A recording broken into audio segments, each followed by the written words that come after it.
گزارش ہے آپ تمام حضرات سے کہ ایک مرتبہ سورہ حمد اور 3 مرتبہ سورہ اخلاص کی تلاوت فرما کر جناب علی حیدر مرحوم ابن محمد محسن صاحب کی روح کو آپ حضرات ایصال فرما دیں۔ لا حول ولا قوة الا باللہ العلی العظیم۔ حسبنا اللہ ونعم الوکیل، نعم المولا ونعم النصیر۔ اعوذ باللہ السمیع العلیم من الشیطان اللعین اللئیم الرجیم۔ بسم اللہ الرحمن الرحیم۔ رب ادخلنی مدخل صدق واخرجنی مخرج صدق، علیکم السلام، واجعل لی من لدنک سلطانا نصیرا۔ الحمد للہ رب العالمین، بارئ الخلائق اجمعین۔ الصلاۃ والسلام علی اشرف الخلائق اجمعین، سیدنا و سید الاولین والآخرین، حبیبنا و حبیب الہ العالمین، سید المرسلین و خاتم النبیین و شفیع المذنبین، ابی القاسم محمد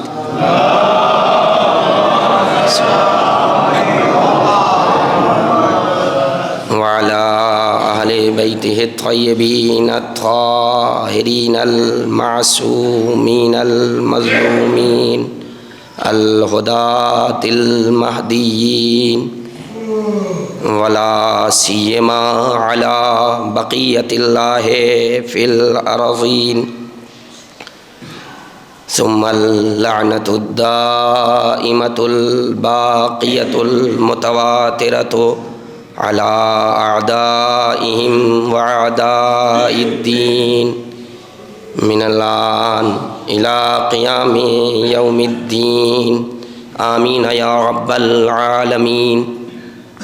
اما بعد، فقد قال محمد بن علی علیہم الصلاۃ والسلام، انما شیعۃ علی المتبازلون فی ولایتنا۔ صلوات بھیجے محمد و آل محمد۔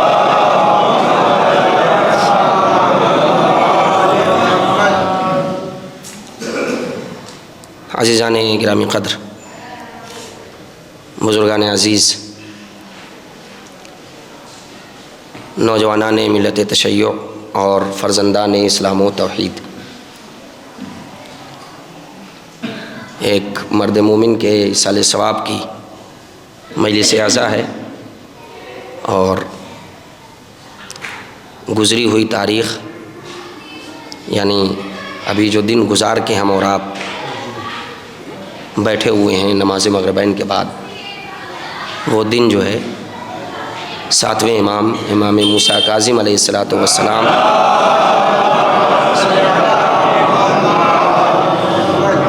کی شہادت کا دن ہے۔ اس لیے کوشش یہی ہے کہ مجلس جو ہے فضائل اور مصائب وہ 7ویں امام کے اوپر ہی ہو، اور ویسے بھی آج کی اس مجلس سے دیکھا جائے تو مرد مومن کی زندگی کا ایک اہم کارنامہ جو ہے وہ جڑا ہوا ہے، ریلیٹڈ ہے، اور وہ اس طرح سے کہ مرحوم کا جنازہ جب اٹھایا گیا تھا تو میں بھی موجود تھا درگاہ میں۔ میثم صاحب نے مجلس خطاب کی تھی، اور اس میں ایک بہت ہی اہم نقطے کی طرف انہوں نے توجہ دلائی تھی کہ مرحوم کی ذات کی انفرادیت یہ تھی کہ جس بیماری میں مبتلا تھے تو کئی سالوں سے اس میں مبتلا تھے، لیکن آخری وقت تک محنت کرتے رہے، جفاکشی کرتے رہے، انہوں نے کبھی محنت سے جی نہیں چرایا۔ اور جیسا کہ مجھے بھی اطلاع ہے کہ آٹو چلاتے تھے مرحوم۔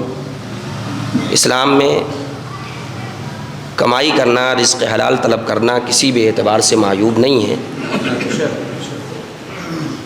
حرام کمائی کرنا جو ہے یہ انسان کے لیے جو ہے معیوب بات ہے۔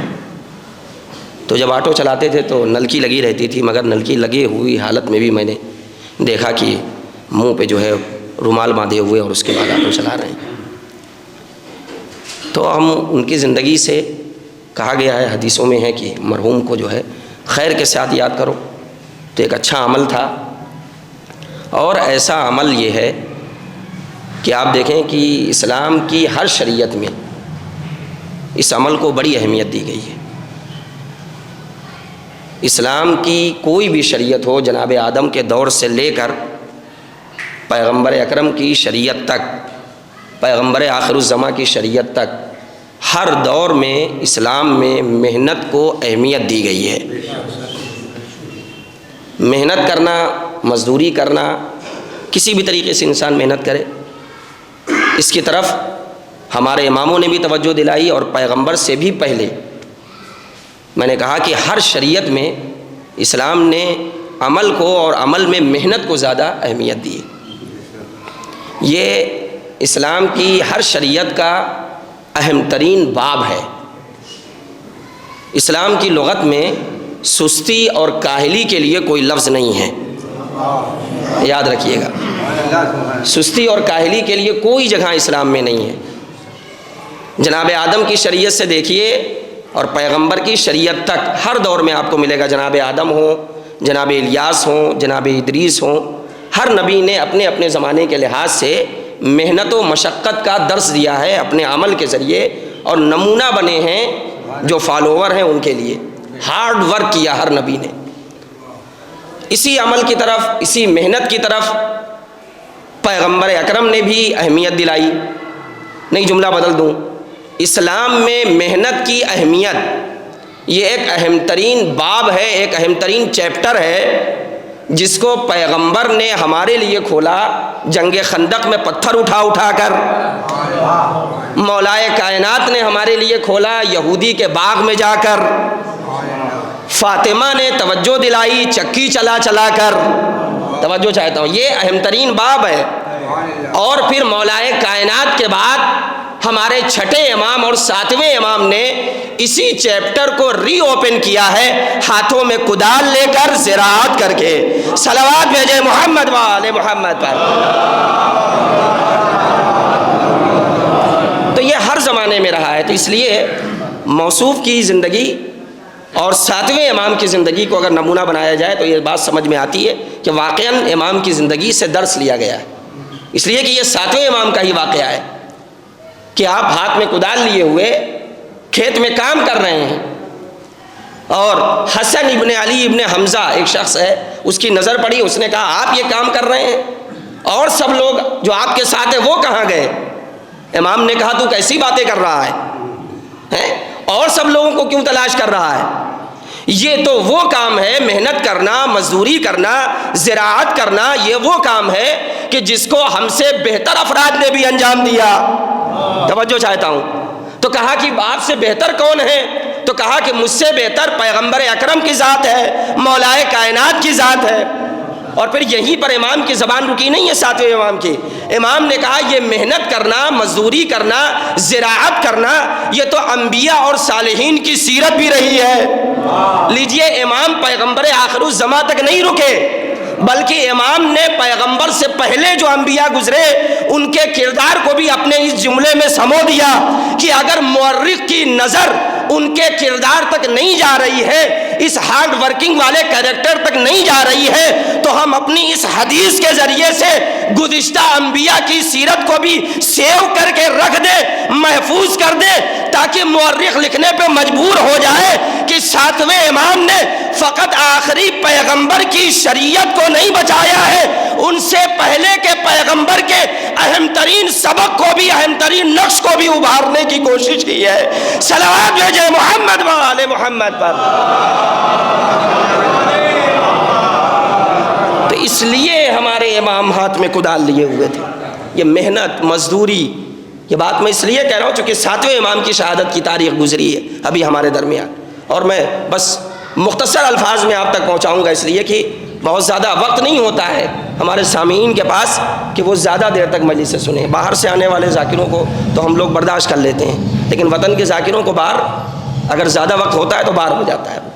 تو اس لیے کوشش یہ ہے کہ کم وقت میں آپ دیکھیں کہ 7ویں امام کی زندگی کا خاکہ، لائف ہسٹری اگر آپ دیکھیں تو آپ کی ماں کا نام ہے جناب حمیدہ، حمیدہ خاتون۔ باپ کے نام سے تو واقف ہیں، بتانے کی ضرورت ہی نہیں ہے نا، لیکن ماں کا نام حمیدہ۔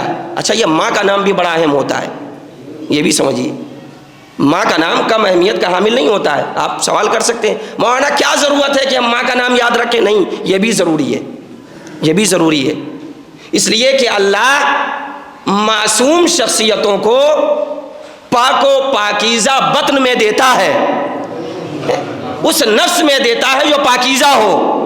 اگر نفس پاکیزہ نہیں ہوگا کسی خاتون کا تو وہ نبی کی زوجہ تو بن سکتی ہے، معصوم کی ماں نہیں بن سکتی ہے۔ صلوات بھیجے محمد و آل محمد پر۔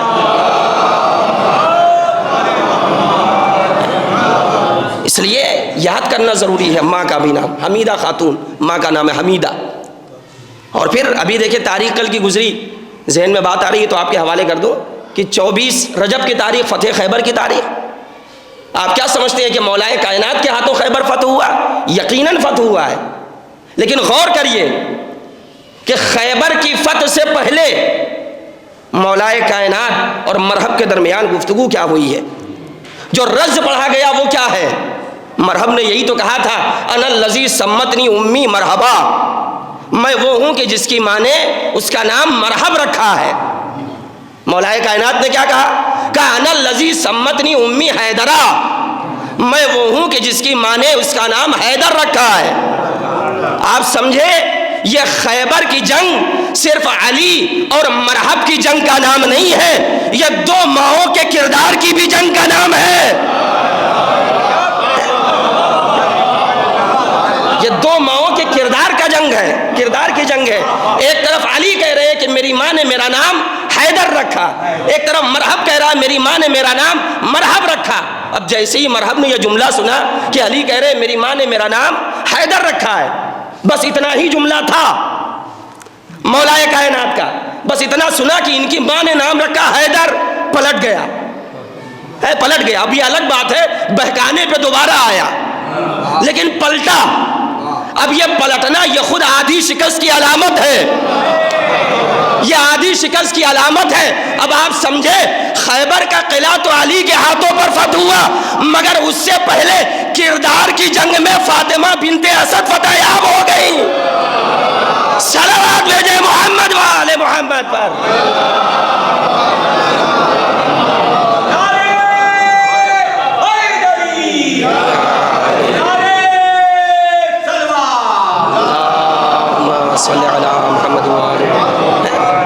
تو فاطمہ بنت اسد کامیاب ہیں، یہ دو ماؤں کے کیریکٹر کی جنگ ہے۔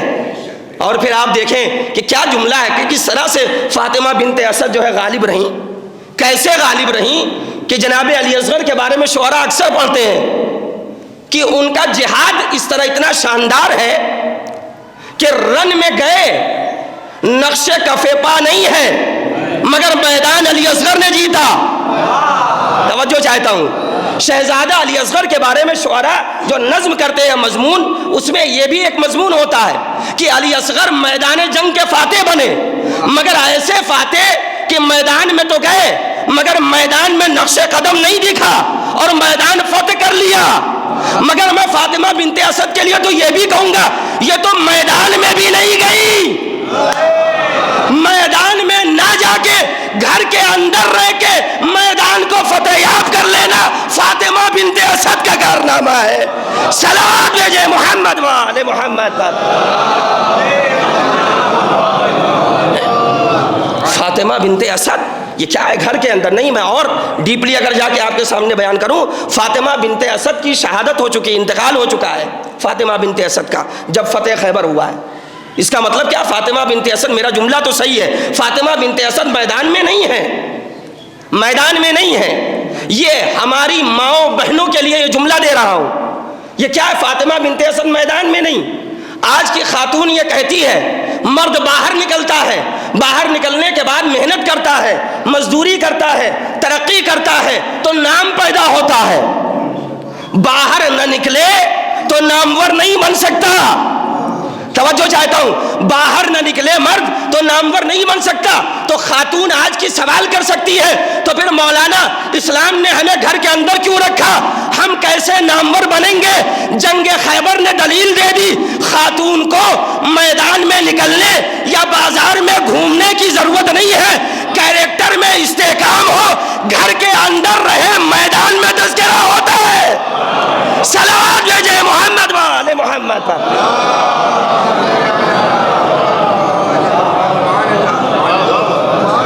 اسے باہر نکلنے کی ضرورت نہیں ہے، خاتون کو کردار میں استحکام رکھنا چاہیے، گھر کے اندر رہے۔ علی جیسا بیٹا اپنی ماں کی شان میں کہہ رہا ہے، میری ماں نے فخر کے ساتھ کہہ رہا ہے، میری ماں نے میرا نام حیدر رکھا ہے، اس لیے ماں کا نام بھی یاد کرنا ضروری ہے۔ ساتویں امام کی ماں کا نام حمیدہ۔ اور آپ کے دور میں جو بادشاہ رہے ہیں، یعنی چھٹے امام کے دور امامت کے گزرنے کے بعد، تو اس میں پہلا بادشاہ ہے منصور دوانیقی۔ 10 سال اس نے امام کے دور حیات میں بادشاہت کی، منصور دوانیقی۔ اور اس کے بعد جو دوسرا بادشاہ آیا ہے اس کا نام ہے مہدی، اس نے بھی 10 سال۔ اور اس کے بعد ہادی۔ مہدی کے بارے میں ایک بات آپ کے حوالے کر دوں کہ مہدی وہ بادشاہ ہے کہ جس نے امام کو باغ فدق دینے کی کوشش کی، باغ فدق دینا چاہا ساتویں امام کو بلا کر۔ اچھا، آپ یہ نہ سوچیے گا کہ باغ فدق اگر اس نے دینا چاہا تو اچھا بادشاہ رہا ہوگا، نیک بادشاہ رہا ہوگا، اس لیے کہ ہماری طبیعت ہے نا، اہل بیت سے محبت کچھ ایسی ہے ہماری اور آپ کی کہ ذرا سا کہیں تاریخ میں مل جاتا ہے کہ کسی نے اہل بیت کے ساتھ کچھ اچھا سلوک کیا تو ہم سمجھتے ہیں کہ بس وہ اچھا رہا ہوگا، اور یقیناً ایسا ہونا بھی چاہیے، حسن ظن۔ لیکن جب آپ مہدی کا کیریکٹر پڑھیں گے، اس کی بادشاہت کا دور، تو سمجھ میں آئے گی بات۔ یہ اصل میں مہدی کوئی بہت اچھا بادشاہ، نیک بادشاہ نہیں تھا، بلکہ یہ تو وہ بادشاہ ہے جس نے 7ویں امام کو کئی بار قتل کرنے کی کوشش کی ہے۔ اچھا، جب قتل کرنے کی کوشش کی تو اس کا مطلب کیا ہے؟ نیک بادشاہ نہیں ہے۔ پھر اس کا مطلب کیا ہے کہ اگر یہ باغ فدق دینا چاہ رہا ہے تو نیت کوئی بہت اچھی نہیں ہے، یہ دکھاوا ہے، بس دکھاوا ہے۔ اور ابھی آپ کے سامنے بات ظاہر بھی ہو جائے گی کہ دکھاوا ہے یا نہیں ہے۔ کہ آپ دیکھیں کہ جب اس نے باغ فدق دینا چاہا امام کو بلایا، کہا کہ آپ مجھے فدق کے حدود بتا دیں کہ فدق کا حد کتنی ہے، فدق کی آپ کی پراپرٹی کتنی بنتی ہے، میں آپ کو دے دوں گا، آپ کے حوالے کر دوں گا۔ اچھا دیکھیے، اب یہ باغ فدق کی حد کا جو معاملہ ہے، اس میں علماء میں ایک اختلاف پایا جاتا ہے، لیکن بہرحال اس کی ایک حقیقت ہے۔ اور فدق ایک پراپرٹی تھی، اور چھوٹی موٹی پراپرٹی نہیں تھی، بڑی پراپرٹی تھی۔ یہ جو لوگ کہتے ہیں باغ نا، تو یہ باغ کہہ کے اس واقعے کو ہلکا کرنے کی کوشش کرتے ہیں۔ یہ پورا ایک علاقہ ہے فدق کا نا، ایک ایریا ہے۔ لیکن جانتے ہیں جب اس نے کہا کہ فدق کے حدود بتائیں تو امام نے اتنا بڑا بتایا جتنا واقعاً تھا بھی نہیں۔ اس نے کہا کہ آپ حدود بتا دیں، میں آپ کے حوالے کر دوں۔ امام نے کہا کہ تو مجھے حق دینا چاہ رہا ہے فدق والا؟ کہا کہ ہاں۔ کہا آپ حد بتائیں۔ امام نے کہا کہ اگر دینا چاہ رہا ہے تو پوری مملکت اسلامیہ، تیری پوری مملکت یہ فدق کے حدود میں شامل ہے۔ اب یہ حیران و پریشان کہ آخر امام نے یہ کیا کہہ دیا۔ امام نے کہا اگر دے سکتا ہے تو دے۔ اچھا، یہ ہے امام کا جملہ، لیکن میں ممبر سے کہہ رہا ہوں کہ فدق ہے بڑا، لیکن اتنا بڑا نہیں ہے کہ امام کہہ رہے ہیں کہ مملکت اسلامیہ پوری ہے۔ لیکن اب آپ کہہ سکتے ہیں مولانا آپ تو خود کہہ رہے ہیں کہ امام نے کہا، پھر اس کے بعد آپ کے جملے کی کیا اہمیت؟ نہیں، امام کی بات بھی صحیح ہے۔ اب امام کی بات کیسے صحیح ہے اس کو سمجھیے۔ واقعاً جو امام نے بتایا اتنے حدود نہیں، اتنا بڑا نہیں ہے فدق، ہے واقعاً بڑا، جتنا ہمارا اور آپ کا ذہن سوچ رہا ہے اس سے بڑا ہے فدق، لیکن اتنا بڑا بھی نہیں کہ ایک بادشاہ کی پوری مملکت اسلامی بن جائے۔ فدق کے حدود میں شامل ہو جائے. تو پھر امام نے کیوں کہا جانتے ہیں؟ وجہ یہ تھی کہ وہ امام کو اسی بنیاد پہ فدق دے رہا تھا کیونکہ آپ کا حق سمجھ رہا تھا. توجہ چاہتا ہوں، آپ کا حق سمجھ رہا تھا. امام نے کہا تو مجھے فدق اسی لیے دے رہا ہے نا کہ تو یہ سمجھانے کی کوشش کر رہا ہے کہ میرا حق ہے. تو اگر میرا حق ہی دینا ہے تو صرف فدق میرا حق نہیں ہے، پوری اسلامی مملکت میرا حق ہے. صلوات بھیجے محمد و آل محمد پر.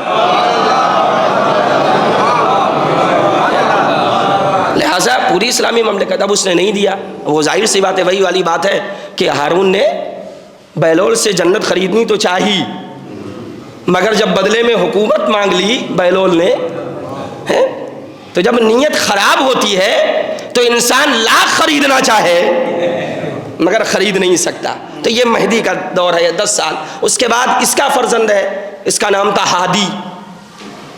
ہادی کا مطلب کیا ہوتا ہے؟ ہدایت یافتہ. لیکن یہ انتہائی ملعون تھا. اس کا مطلب یہ ہے کہ شخصیتوں کو پہچاننے کے لیے نام سے نہ پہچانا کریے، کردار ہمیشہ دیکھا کریے.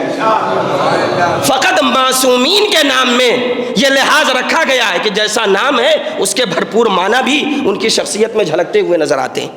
لیکن غیر معصوم کا نام برعکس بھی ہو سکتا ہے. نام عالم ہو سکتا ہے انسان جاہل ہو. تو اس لیے بہرحال سال یا 1.5 سال. اور اس کے بعد جو بادشاہت کا دور رہا ہے وہ ہارون، جس کو دنیا رشید کہتی ہے. ہارون رشید. اب وہ ہم لوگ بھی کبھی کبھی روا روی میں کہے جاتے ہیں رشید. رشید کے معنی ہوتا ہے ہدایت یافتہ. اچھا یہ لوگ بھی اپنے نام کے آگے یہی سب بڑھاتے تھے، ہادی، ہدایت یافتہ، مہدی. وجہ کیا ہے جانتے ہیں؟ وجہ یہ ہے کہ جو واقعی ہادی تھے ان کے مقابلے پر آئے تھے اور اپنی جہالت کا اعتراف تھا کہیں قلی کھل نہ جائے، تو اس لیے نام ہی میں ہادی اور مہدی رکھ لیا جائے. صلوات بھیجے محمد و آل محمد پر. ایسے ہی بہت سارے لوگ ہیں سید نہیں ہیں مگر نام کا ایک جز بنا لیتے ہیں سید. اب دنیا سمجھتی ہے کہ یہ سید ہیں. تو یہ اس طرح کی باتیں ہمارے سماج میں ہوتی رہتی ہیں. بہرحال تو یہ دیکھیں آپ ہارون رشید کا دور. اچھا نام ہارون کے آگے رشید، ہدایت یافتہ. مگر امام نے بھی واضح کر دیا کہ یہ ہدایت یافتہ ہے یا نہیں ہے. ایک مرتبہ حج کے موقع پر ہمارے 7ویں امام مسجد الحرام میں بیٹھے لوگوں کو مسائل بتا رہے تھے، شریعت کے مسائل سمجھا رہے تھے. ہارون رشید آیا اور اس نے امام سے سوال کیا. تو امام نے سب کو تو جواب دیا، جس نے سوال کیا امام نے جواب دیا. لیکن ہارون نے جب سوال کیا تو امام نے کہا بیٹھ کے سوال مت کرو. توجہ چاہتا ہوں. کہا بیٹھ کے سوال نہ کرو، کھڑے ہو جاؤ، پہلے کھڑے ہو جاؤ، باادب ہو کے سوال کرو. یہ امام کا جملہ ہے. کہا باادب ہو کے سوال کرو. مولا سب کو تو آپ نے بیٹھا کے جواب دیا، بٹھا کے. کہا بیٹھے رہو. اس نے سوال کیا بیٹھے بیٹھے، آپ نے جواب دے دیا. یہ ہارون جب آیا تو اسے کھڑا کیوں کیا؟ کہا دنیا کے سامنے یہ بتانا چاہ رہا ہوں کہ کم سے کم ثابت ہو جائے کہ بھرے مجمع میں یہ اپنی جہالت کے ساتھ وقت کے امام کے آگے کھڑا ہے. اس کی جہالت کی قلی کھل جائے، اس کے بعد دنیا فیصلہ کرے جاہل حاکم مسلمین بن سکتا ہے یا نہیں بن سکتا ہے. صلوات بھیجے محمد و آل محمد پر.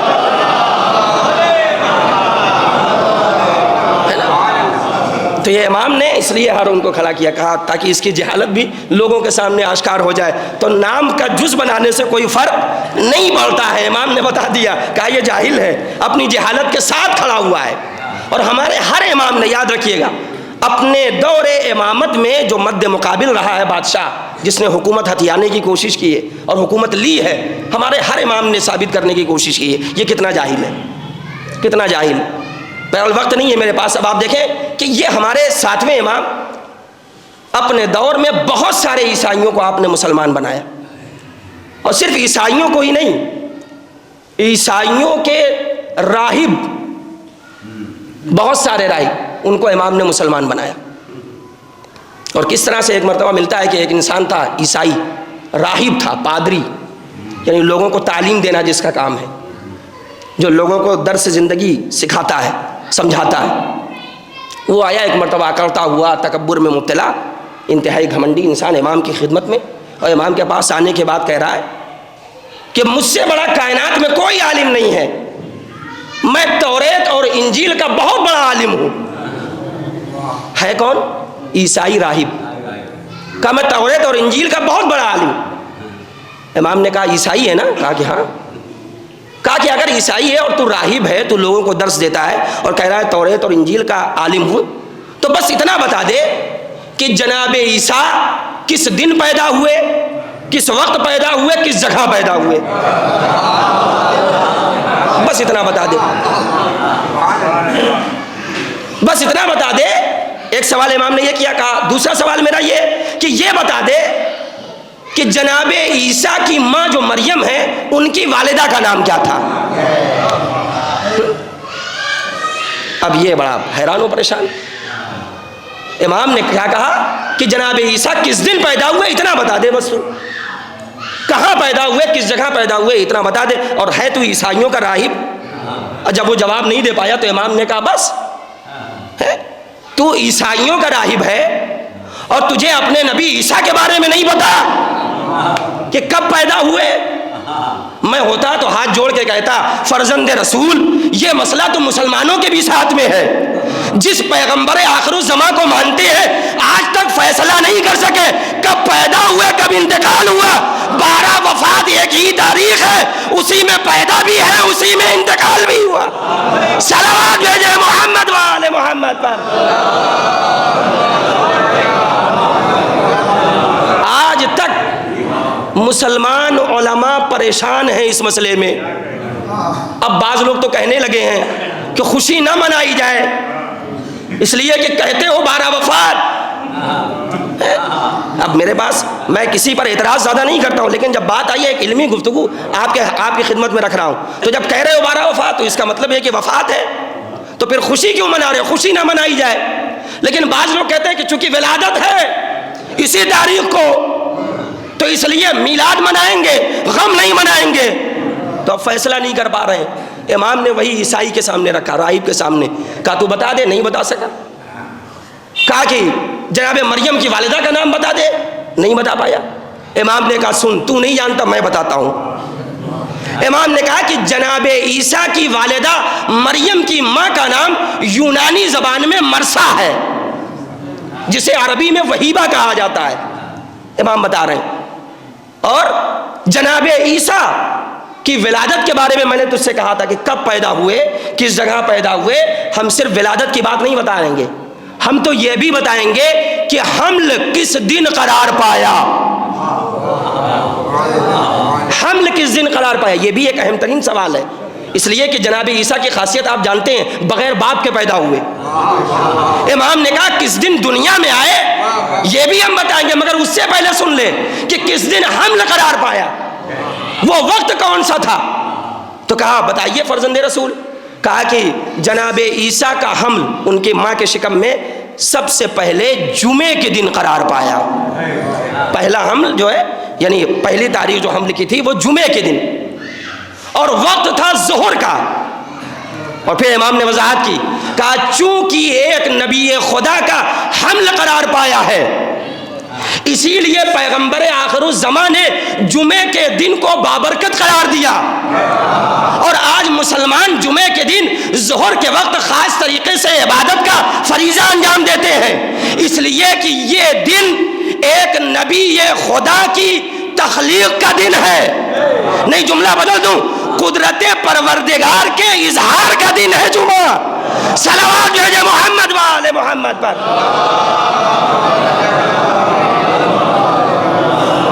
اب یہ امام نے تو حمل کا وقت بتایا اور حمل کا دن بتایا. کہا آپ پیدائش کا دن بتا دوں، دنیا میں کب آئے. تو امام نے کہا کہ جناب عیسیٰ دنیا میں منگل کے روز آئے، سے شنبے کے دن، منگل کے روز. اور وقت بھی بتایا دے رہا ہوں. امام نے کہا جب 4.5 گھنٹہ دن جو ہے چڑھ چکا تھا تب جناب عیسیٰ کی ولادت ہوئی. اور دریائے فرات کے کنارے جناب عیسیٰ کی ولادت ہوئی. اور جب عیسیٰ کی ولادت دریائے فرات کے کنارے ہوئی تو ان کے قدم کی برکت سے اللہ نے آب فرات کو بابرکت بنا دیا. آج اطراف و جوانب کے لوگ اس سے استفادہ کر رہے ہیں، اس سے فائدہ اٹھاتے ہیں. اب یہ امام نے یہ بات بتائی. اب آپ دیکھیں کہ امام نے کیا کہا حمل قرار پایا کون سے دن؟ جمعے کے دن. پیدا ہوئے منگل کے دن. اچھا جمعے کے دن حمل قرار پایا تو جمعے کا دن بابرکت ہو گیا ہے، یعنی زمانہ بابرکت. بھائی جمعے کے دن پیدا ہوئے تو زمانہ بابرکت ہو گیا. آج ہم اور آپ عبادت انجام دے رہے ہیں. اور جب دنیا میں آئے تو آب فرات کے کنارے، دریائے فرات کے کنارے، دریائے فرات بابرکت، یعنی جس جگہ پہ پیدا ہوئے وہ جگہ بھی بابرکت. دیکھیے میں بہت، آپ ذہنوں کو متوجہ رکھیے میری طرف، پوری توجہ چاہتا ہوں. یعنی جس زمانے میں نبی خدا پیدا ہو وہ زمانہ بابرکت، جس جگہ پہ پیدا ہو وہ جگہ بابرکت، دریائے فرات. آپ سمجھے نہیں؟ اس کا مطلب کیا ہے؟ نبوت کے قدم زمین و زمان کو بابرکت بنا دیتے ہیں. توجہ چاہتا ہوں، نبوت کے قدم زمین و زمان کو بابرکت بنا دیتے ہیں، زمان و مکان کو بابرکت بنا دیتے ہیں. اب جملہ آپ کے حوالے کر رہا ہوں. اگر مریم کا لال دریائے فرات کے کنارے پیدا ہو تو دریائے فرات بابرکت ہو جائے. اگر مریم کا لال دریائے فرات کو بابرکت بنا سکتا ہے تو زہرا کا لال بھی خاک کربلا کو خاک شفا بنا سکتا ہے. زہرا کا لال خاک کربلا کو خاک شفا بنا سکتا ہے. وہ مریم کا لال ہے کہ جس نے زمین و زمان و مکان کو بابرکت بنا دیا. جس جگہ پیدا ہوئے وہ جگہ متبرک قرار پائی. یہ زہرا کا لال ہے، زمین صحرا کو کربلائے معلی بنا دیا. صلوات بھیجے محمد و آل محمد پر. امام نے کہا صرف ہم اتنا ہی نہیں بتائیں گے کہ جناب عیسیٰ کا حمل کب قرار پایا، پیدا کب ہوئے، کون سی تاریخ، کون سا دن، کون سا وقت، کون سی جگہ. نہیں، ہم یہ بھی بتا سکتے ہیں تیرا نام، اصلی نام کیا ہے، تیرے باپ کا نام کیا ہے، تیرے دادا کا نام کیا ہے، تیرے نانا کا نام کیا ہے، تیری ماں کا نام کیا ہے. کہا اچھا اگر آپ بتا سکتے ہیں تو آپ بتائیں کہ میری ماں کا اصلی نام کیا ہے. تو امام نے کہا سن، تیری ماں کا اصلی نام سریانی زبان میں انقالہ ہے. کہا دادا کا نام؟ کہا انفور ہے. کہا کہ فرزند رسول اچھا اب یہ بتا دیں کہ میرے باپ کا نام کیا ہے. کہا تیرے باپ کا نام عبد المسیح ہے. عیسائی تھا نا، عبد المسیح ہے. لیکن امام نے نام تو بتایا، جواب تو دیا، مگر وضاحت بھی کر دی، تشریح بھی کر دی، اصلاح بھی کر دی. کہا تیرے باپ نے نام تو عبد المسیح رکھا، مگر یہ مسیح کا بندہ یہ کچھ جچتا نہیں ہے، اس لیے کہ مسیح تو خود اللہ کے بندے ہیں. اب ان کا بندہ کیوں بن رہا تھا تیرا باپ؟ تو نام عبد المسیح نہیں ہونا چاہیے، نام عبداللہ، عبد الرحمن اس طرح سے ہونا چاہیے. اللہ کا بندہ، رحمان کا بندہ یہ ہونا چاہیے، نہ یہ کہ مسیح کا بندہ. کہا ہم تیرا نام بھی بتائیں؟ کہا کہ ہاں. کہا تیرا اصلی نام عبد السلیب ہے، سلیب کا بندہ، سولی کا بندہ. مگر پھر امام نے کہا مگر انسان سولی کا بندہ نہیں ہوتا ہے، اللہ کا بندہ ہوتا ہے. صلوات بھیجے محمد و آل محمد پر. یہ امام نے بتایا. اور جب امام نے جوابات دیے، یہ سوال کرتا رہا، امام جواب دیتے رہے. جب جواب دیا تو آخر میں حیران، پریشان، انگشت بدندان کہ آخر یہ ساری اتنی باتیں ڈیپلی. امام بتا رہے ہیں ہم 10 سال 20 سال کے بعد جو ہے اپنے پردادا کا نام بھول جاتے ہیں، مگر امام جو ہے سب بتا رہے ہیں. اچھا یہ امام کی منزلت سے واقف تو ہے نہیں، اس لیے اور حیران ہو رہا ہے، پریشان ہو رہا ہے. آخر میں جب تھک گیا سوچتے سوچتے کہ آخر یہ ذات کون سی ہے، تو کہا فرزند رسول آپ ہاتھ آگے بڑھائیں، میں آپ کے ہاتھ پہ کلمہ پڑھنا چاہتا ہوں، مشرف با اسلام ہونا چاہتا ہوں. اس لیے کہ آپ جیسا صاحب علم آج تک میری نگاہوں سے نہیں گزرا، آج تک میری نگاہوں سے آپ جیسا صاحب علم نہیں گزرا. کون ہے؟ عیسائی ہے، عیسائی ہے. اور کہہ کیا رہا ہے کہ آپ جیسا صاحب علم نہیں گزرا. اس کا مطلب کیا ہے کہ اگر مسلمان بنا ہے تو تیر و تلوار کی وجہ سے نہیں بنا ہے، علم امام کی وجہ سے بنا ہے. صلوات بھیجے محمد و آل محمد پر.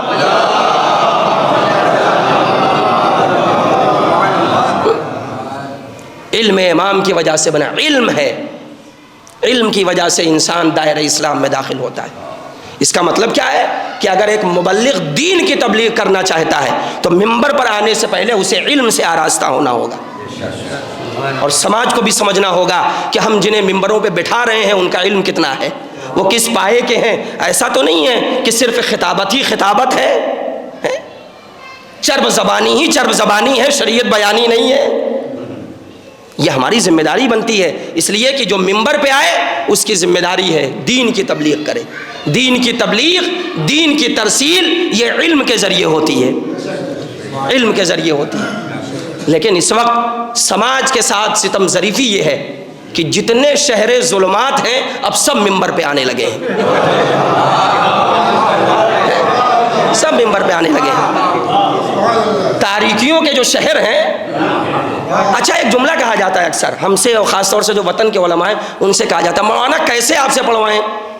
اچھا ہم تو فردن کسی سے کہتے بھی نہیں کہ ہمیں پڑھوا دو، ہم سے مجلس پڑھوا لو، اس لیے کہ زیادہ مجلس پڑھنا یہ کمال نہیں ہے، شریعت کی باتیں بیان کر لے جانا یہ کمال ہے۔ لیکن بعض لوگوں کے ذہن میں یہ بات آ گئی، مولانا آپ کہہ رہے ہیں کہ فلاں جو ہے وہ اس کے پاس علم نہیں ہے، ان کے پاس علم نہیں، ان کے پاس علم نہیں، آپ لوگ بس تنقید ہی کرتے رہتے ہیں ہر دم۔ ارے آپ دیکھتے نہیں ہیں کہ جب فلاں صاحب آتے ہیں مجلس پڑھنے کتنی بھیڑ اکٹھا ہو جاتی ہے نا؟ یہ ایک جواب دیا جا رہا ہے اس وقت، کہا مجلس ایسے سے پڑھواؤ بھیڑ زیادہ سے زیادہ ہو، فلاں عالم آئیں گے تو اب بہت سارے لوگ چونکہ ان سے متاثر نہیں ہیں، ان سے خوش نہیں ہیں، تو بھلے سے علمی گفتگو کریں لیکن ہمیں پسند نہیں ہے، بھیڑ اکٹھا نہیں ہوگی، باہر سے بلوائیں گے بھیڑ اکٹھا ہوگی۔ تو مولانا جو یہ جو بھیڑ اکٹھا ہو رہی کیا ایسے ہی اکٹھا ہو جاتی ہے؟ ہم نے کہا ہاں ایسے ہی اکٹھا ہو جاتی ہے، اس لیے کہ اگر بھیڑ دلیل علم بن جائے تو پھر یاد رکھیے گا جناب ابراہیم کے زمانے میں بھیڑ نمرود کے پاس تھی، ابراہیم کے پاس بھیڑ نہیں تھی۔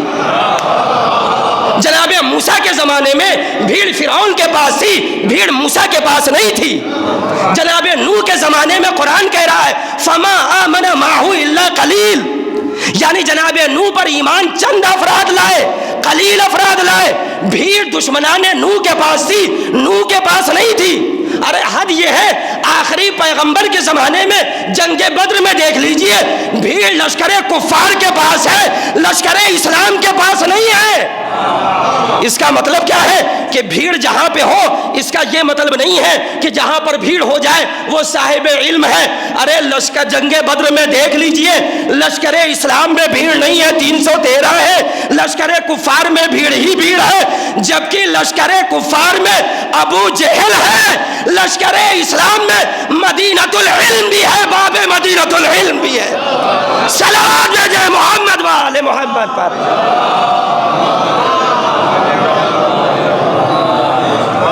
اس لیے اگر مجلسیں پڑھوا رہے ہیں تو ذمہ داری ہے آپ کی، اور یاد رکھیے گا اگر واقعی جو علماء ہیں جو ممبر پہ آنے کے حقدار ہیں، ہم اور آپ یہ سوچتے ہیں 10ویں کی مجلس 20ویں کی مجلس فلاں عالم دین بول نہیں پا رہے ہیں، تو بول نہیں پاتے تو ہم ممبر پہ نہیں بٹھائیں گے؟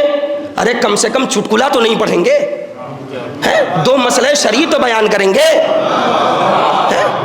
ٹھیک ہے آپ ٹیسٹ بدلنے کے لیے آپ باہر سے ذاکرین بلوائیے، میں منع نہیں کرتا، لیکن وطن کے علماء اس لیے نہیں بنے ہیں صرف کہ فرش اعضاء پہ آئیں اور ایک ذاکر مجلس پڑھے اور وہ خاموشی سے بیچارے سر کو جھکائے بیٹھے رہے۔ ایسا نہیں ہے کہ ان کے پاس علم کی کمی ہے، نہیں، ہم نے اور آپ نے موقع نہیں دیا ہے، کوئی پیدا ہوتے ہی خطیب نہیں بن جاتا ہے، یاد رکھیے گا۔ اس لیے ہمیشہ اس بات کا خیال رہے ممبر پہ علماء کو بٹھائیے۔ اس وقت خطابت اور علم دونوں میں بہت بڑا فاصلہ ہو گیا ہے، بہت بڑا فاصلہ ہو گیا۔ اسلام کہتا ہے کہ جو جمعہ پڑھائے گا وہی خطبہ بھی دے گا، خطبہ وہی دے گا جسے جمعے کی نماز پڑھانی ہے۔ مطلب کیا ہے؟ ہم نے ممبر اور مصلی کو الگ الگ کر لیا، مگر اسلام کیا کہہ رہا ہے؟ کہا جسے جمعے کی جماعت کی نماز پڑھانی ہے وہی خطبہ دے گا، یعنی جسے مصلی پہ آنے کا حق ہے اسی کو ممبر پہ بھی آنے کا حق ہے۔ صلوات بھیجے محمد و آل محمد پر۔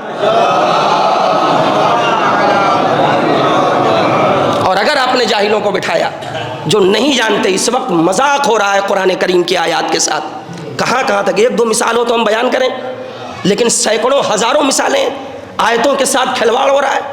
جبکہ ہمارا یہی مجمع جلال پور کا جب دور قرآن کا معاملہ آتا ہے ایک بچہ زبر سے زیر کر دیتا ہے فوراً ٹوکتے ہیں، اور ممبروں پر قرآن کریم کی آیات غلط طریقے سے پڑھی جا رہی، تفسیر بالرائے ہو رہی ہے۔ یاد رکھیے گا، ایسی ذاکری سے، ایسی خطابت سے، چٹکلوں سے اور پرسنل کہانیوں سے مجلسی ماحول تو خوشگوار ہو سکتا ہے، دین کا پرچار نہیں ہو سکتا ہے۔ صلوات بھیجے محمد و آل محمد پر۔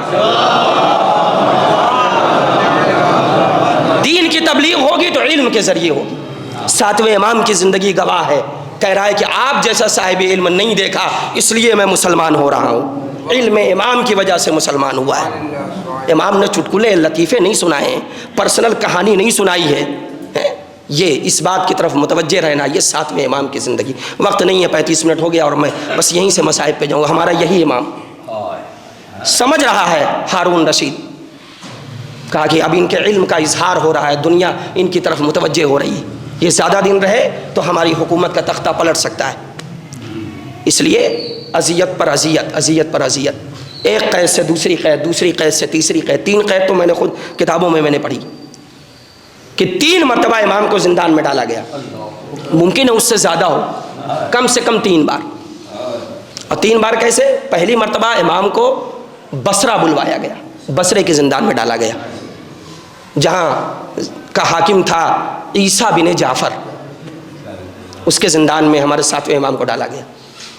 اور تاریخ نے امام کے ساتھ یہ بھی ستم دیکھا، انتہائی ملعون انسان عیسیٰ بن جعفر، یہ بھی دیکھا کہ عید کا دن ہے، عیسیٰ بن جعفر شراب و کباب میں مصروف و مشغول ہے، اور ہمارا یہ ساتواں امام فرزند رسول سر کو جھکائے کھڑا ہوا ہے۔ ستم بالائے ستم امامت کے اوپر، وقت کے امام کے سامنے شراب و کباب میں لگا ہوا ہے، امام دیکھ رہے ہیں سر کو جھکائے کھڑے ہوئے، سر کو جھکائے کھڑے ہو رہے ہیں، کھڑے ہوئے۔ یاد آ رہا ہے وہ منظر جب زینب دربار میں گئی تھی، یزید شراب پی رہا تھا، زینب و سجاد سر جھکائے کھڑے تھے۔ اجرکم علی اللہ، خدا آپ کو کسی غم میں نہ رلائے سوائے غم امام مظلوم کے۔ بہرحال عیسیٰ بن جعفر نے جب دیکھا کہ ہمارا یہ ساتواں امام پے در پے سجدے پہ سجدہ، نماز پہ نماز پڑھے جا رہا ہے، دن رات عبادت الہی میں زندگی بسر کر رہا ہے، تو اس کے دل میں امام کے لیے نرمی کا احساس ہوا، تھوڑی سی امام کو راحت دینے لگا، اذیت میں کمی کر دی۔ اللہ اکبر، جب اذیت میں کمی کی، ہارون کو اطلاع ملی، کہا اس کی زندان سے نکال کے امام کو بغداد بھیج دیا جائے۔ امام کو بغداد میں ایک شخص، اس کا نام ہے فضل ابن ربی، اس کے زندان میں ڈال دیا گیا۔ فضل ابن ربی کے بارے میں ملتا ہے یہ محب اہل بیت تھا، اہل بیت کا چاہنے والا تھا، مگر اپنے ایمان کا اظہار نہیں کر پا رہا تھا۔ حالات کچھ ایسے تھے، بنی عباس کے دور میں حالات ایسے تھے، امام کے چاہنے والے زندگی گزارتے تھے مگر کھل کے امام سے اظہار محبت نہیں کر سکتے تھے۔ فضل ابن ربی، ہارون سمجھ رہا ہے ہمارا چاہنے والا ہے، اسی لیے ہارون کی حکومت میں یہ نوکری پہ ہے، مگر یہ واقعی محب اہل بیت تھا، لیکن امام کے ساتھ کچھ کر نہیں سکتا، امام کو راحت زیادہ دے نہیں سکتا، امام زندان کے اندر ہے۔ فضل ابن ربی دیکھ رہا ہے آخر میں اپنے امام کے لیے کیا کروں، کچھ کر نہیں پا رہا ہے۔ ایک مرتبہ ایک شخص آیا ملاقات کرنے کے لیے، اس نے فضل ابن ربی نے اس شخص کو اپنے قریب بلایا، قریب بلانے کے بعد کہا زندان میں دیکھو کچھ نظر آ رہا ہے، دور دیکھو کیا زندان میں کچھ نظر آ رہا ہے؟ اس آنے والے نے دیکھا، کہا کچھ نظر نہیں آ رہا ہے، بس زمین پر ایک سفید چادر ہے جو پڑی ہوئی ہے۔ فضل ابن ربی نے کہا یہ سفید چادر نہیں ہے، یہ ساتواں امام موسیٰ کاظم ہے، جس میں اتنا لاغر ہو چکا ہے کہ اب جسم اور چادر میں فرق کرنا مشکل ہو گیا ہے۔ اجرکم علی اللہ، اجرکم علی اللہ، خدا آپ کو کسی غم میں نہ رلائے سوائے غم امام مظلوم کے۔ ہاں جی بھر کے ماتم کر لیجئے، جی بھر کے گریہ کر لیجئے، اس کا ماتم ہے جو اسیر بصرہ ہے، اس کا ماتم ہے جو اسیر بغداد ہے۔ جسے بغداد میں اسیر کر لیا گیا. فضل ابن ربیع کے بارے میں بھی ہارون تک خبر پہنچی کہ یہ بھی امام سے کچھ محبت کرنے لگا ہے. بس اس نے فضل ابن ربیع کے زندان سے نکالا. بغداد کے اندر ایک اور انتہائی ملعون انسان تھا, اس کا نام تھا سندی بن شاہق. اس کے زندان میں امام کو ڈال دیا. انتہائی ملعون انسان, یہ امام کے لیے ہر طرح کا ظلم اس نے روا رکھا, ہر طرح کا ظلم روا رکھا. آخر میں ہارون نے ایک انگور زہر آلود تھا, اس کے حوالے کیا, کہا کہ امام کو کھلا دیا جائے. سندی بن شاہق نے زہر آلود انگور امام کے حوالے کیا. امام نے نوش کر لیا. جب امام نے نوش کر لیا, اب یہ چاہ رہا ہے کہ میرا یہ ظلم لوگوں کی نگاہوں کے سامنے نہ آنے پائے, لوگوں کے سامنے عیاں نہ ہونے پائے. اس لیے 80 علماء و فضلاء کو بلایا اور سب کو بلا کے کہہ رہا ہے کہ دیکھو یہ جو دنیا سے جا رہے ہیں فرزند رسول, میں نے کوئی ظلم نہیں کیا, کوئی زہر نہیں دیا گیا ہے, یہ اپنی موت سے جا رہے ہیں, اپنی موت سے جا رہے ہیں. امام نے جیسے ہی سنا, کہا کہ تمہیں گواہی کے لیے بلایا گیا, خبردار ظالموں کے ساتھ ہمارے قتل میں اپنے ہاتھ رنگین نہ کرنا. اس نے مجھے زہر دیا ہے اور اسی زہر کی وجہ سے 3 دن کے بعد دنیا سے رخصت ہو جاؤں گا. بس وقت نہیں ہے, 3 دن کے بعد دنیا سے رخصت ہو جاؤں گا. ہاں یہ ہمارا 7واں امام دنیا سے جب جانے لگا تو یہ بھی مظلومیت تھی کہ امام کے جنازے کو سندی بن شاہق نے ہم مالوں کے حوالے کر دیا. کیا مطلب؟ کرائے کے مزدور بلائے گئے, ان کے کاندھوں پر امام کا جنازہ. آج امام کے چاہنے والوں کا جنازہ چاہنے والے انتہائی شان و شوکت کے ساتھ لے جاتے ہیں. ہائے رے غریب بغداد, 7واں امام کرائے کے مزدوروں کے کاندھے پر جنازہ. اور سب ایک آواز سے کہہ رہے ہیں, آؤ آؤ تماشا دیکھو, یہ رافضیوں کے امام کا جنازہ ہے. جنازے کو لے جا کر جسر بغداد پہ رکھ دیا گیا. ایک سلیمان چاہنے والا تھا, وہ نکل کے آیا, جا کیا دیکھا, تابوت سے جب ردا ہٹائی. میں کہوں گا اے سید سجاد, آپ بڑے مظلوم ہیں, اپنے بابا کے جنازے کو دیکھا مگر غسل و کفن اور دفن نہ کر سکے. مگر اے سید سجاد, کم سے کم آپ کو زندگی کے آخری لمحات میں رہائی تو مل گئی. آپ نے دور امامت تو اس عالم میں بسر کیا کہ ہاتھ میں ہتھکڑی نہیں تھی, پیروں میں بیڑی نہیں تھی, زندان شام سے رہائی مل گئی تھی. مگر ہائے رے غریب بغداد, ہمارا 7واں امام جب تابوت سے ردا ہٹائی گئی, سلیمان نے دیکھا ہاتھوں میں ہتھکڑی, پیروں میں بیڑی. سلیمان ماتم کرنے لگا, ہائے میرا غریب امام, ہائے میرا مظلوم.